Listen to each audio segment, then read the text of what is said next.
ନିଜକୁ କିପରି ଭଲ ପାଇବେ ଅର୍ଥ ଆଜି ଆସନ୍ତୁ ଆମେ ଭିଡ଼ିଓ ମାଧ୍ୟମରୁ ଜାଣିବା ଆତ୍ମପ୍ରେମ ଅଭ୍ୟାସ କେମିତି କରିବେ।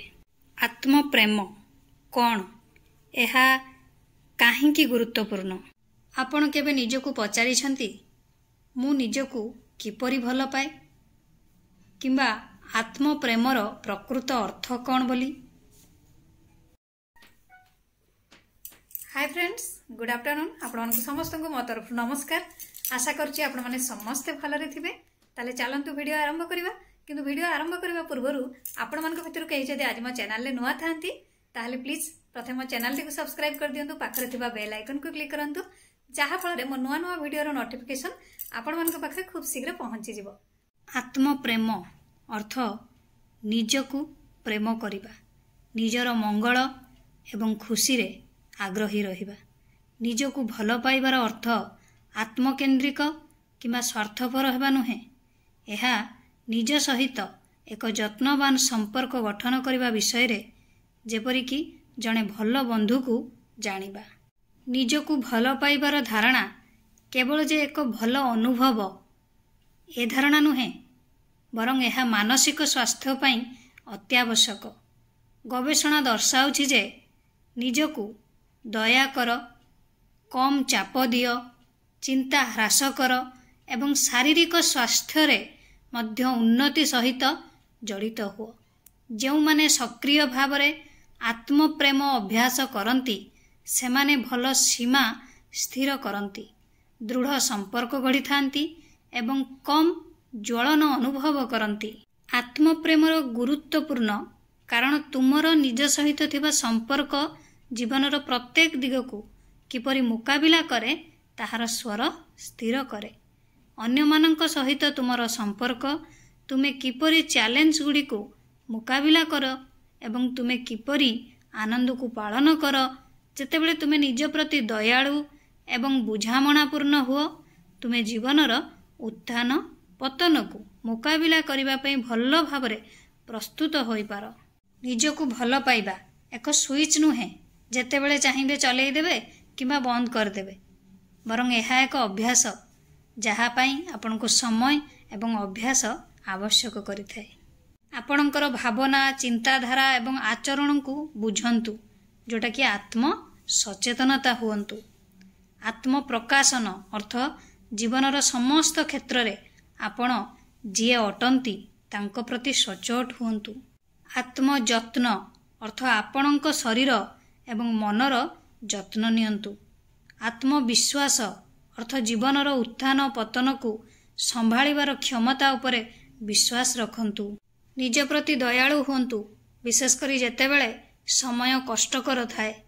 सुस्थ सीमा निर्धारण करी निजर मूल्य को सम्मान दियंतु। निज बॉडी को रिचार्ज करिबा पई विश्राम को प्राथमिकता दियंतु।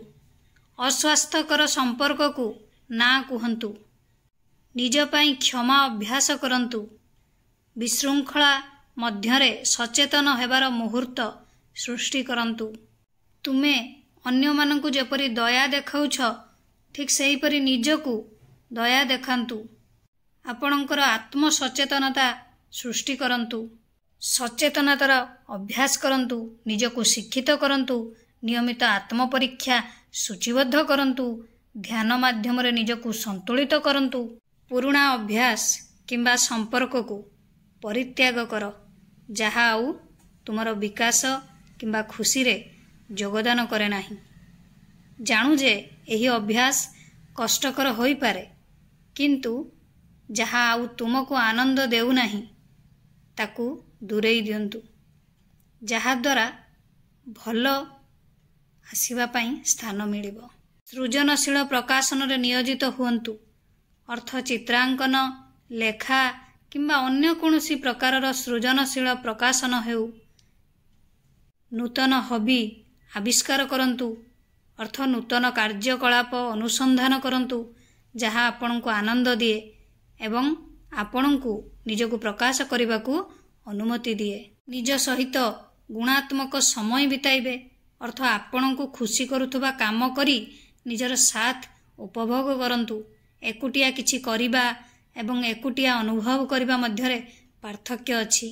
ଏକୁଟିଆ ସମୟ ଏବଂ ସିନେମା, ରାତ୍ରି ଭୋଜନ କିମ୍ବା ରୋଷେଇ ଶ୍ରେଣୀରେ ଏକୁଟିଆ ବାହାରକୁ ଯିବା ସଶକ୍ତ କରିପାରେ ଏବଂ ବିଶ୍ୱାସ କରନ୍ତୁ କି ନ କରନ୍ତୁ ହାସ୍ୟାସ୍ପଦ ଭାବରେ ମଜାଦାର ହୋଇପାରେ।